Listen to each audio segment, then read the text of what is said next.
আপু, আপনি কি প্রতিদিন কচু শাক খান? আপনি দেখি প্রায় কচু শাক রান্না করেন। আপনার জামাই কি মাছ মাংস কিছুই বাজার করে না, শুধু কচু শাকই দেখি রান্না করে? নাকি আপনি কচু শাক ছাড়া কিছুই রান্না করতে পারেন? এরকম একটা কোশ্চেন একটা আপু আমার ইনবক্সে করেছিল। হ্যাঁ আপু, আমি প্রায় কচু শাক রান্না করি। সেইটার কারণ আমি একটু পরে বলছি। তার আগে বলুন তো আপনারা সবাই কেমন আছেন? আমি তো আলহামদুলিল্লাহ ভালো আছি। প্রথমেই সকালে উঠে আমার বাবুর জন্য একটা ডিম পোচ করে নিই। আর বাবুর ডিম পোচে কিন্তু আমি একদমই তেল দিই না, জাস্ট একটু ঘি দেই, দিয়ে ওটা দিয়ে ওকে অল্প কয়টা ভাত খাওয়াই দিই। আগে সকালে সেরেলাক বা দুধ দিতাম, কিন্তু এখন একটু ভাত দেওয়া অভ্যাস করছি। এবার আসি কচু শাকের রান্না ব্যাপারটা। আসলে হ্যাঁ, আমি প্রায় কচু শাক রান্না করি, কারণ আমাদের আশেপাশে অনেক বেশি কচু শাক হয়েছে। আর কচুর এই ডগাগুলো ভাজি যে এত পরিমাণে মজা, যারা খেয়েছেন তারা অবশ্যই জানেন। আমার বড় মেয়ে মাছ সবজি এগুলো খেতে চায় না, কিন্তু কচু শাকটা রান্না করলে খুবই পছন্দ করে, তার জন্য ওর জন্য রান্না করা। তো কিনে খেতে হয় না, তার জন্য তো রোজ রোজ খাওয়া যেতেই পারে, তাই না? একই তো কিনে খেতে হয় না, তারপর আবার এতে অনেক বেশি পুষ্টি থাকে, তাহলে এটা রান্না করলে ক্ষতি কি বলেন তো? যাই হোক, ওই চুলাতে আমি কচুর ডগাগুলোকে লবণ হলুদ কাঁচা ঝাল সামান্য পানি দিয়ে সেদ্ধ করতে দিয়েছি। আর এই চুলাতে আমি একটু দয়া কলা রান্না করছি, অনেকে এটাকে বিচি কলাও বলে থাকেন। আজকে রান্নাটা আমি অনেক বেশি শর্টকাটে করছি, কারণ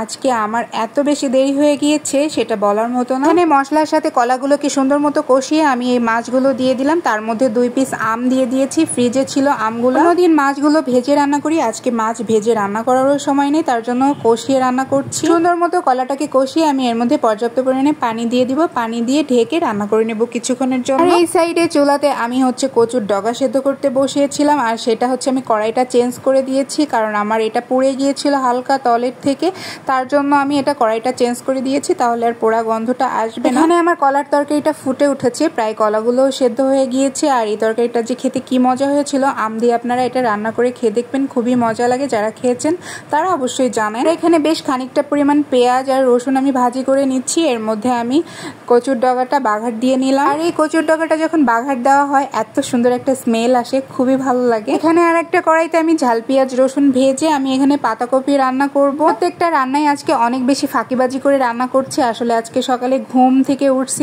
11:10। মেয়েটা সারা রাত ঘুমায় নাই, তার জন্য আমারও ঘুম থেকে উঠতে দেরি হয়ে গিয়েছে। মেয়ে যখন উঠে তখন আমিও উঠে যাই। হয়েছে বাবুর জানি না, একদমই রাতে ঘুমাতে চায় না, শুধু সকালের দিকে ঘুমাইতে চায়। আসলে এটা অভ্যাস হয়ে গেছে মনে হয়, জানি না কি বলবো। আজকে রান্নাগুলো এত বেশি শর্টকাটে করেছি, খুবই চিন্তায় ছিলাম যে কেমন হবে খেতে। ছোট বাবু হওয়ার পরে শ্বশুরবাড়িতে রান্নার কেউ খুদ ধরে না, কারণ জানে যে আমি অনেক তাড়াহুড়া করে রান্না করি সব কাজ সামলে। জন্য রান্না যদি একটু 19-20 হয় তাহলে কিছুই বলে না। এখানে কচুর ডগাটা তেল উঠে আসলে আমি এটাকে নামিয়ে নিব। মধ্যে আমার সমস্ত রান্না বান্না কিন্তু শেষ। দেখুন আমি কিন্তু খেতে চলে আসছি। আর এই কচুর ডগাটা যে কি সুন্দর হয়েছিল আলহামদুলিল্লাহ। আপনারা যারা খান এই কচুর ডগাটা রান্না করে, আপনারা অবশ্যই জানেন একটু মিষ্টি মিষ্টি লাগে, খুবই মজা লাগে। আমার কাছে কিন্তু দারুণ লাগে।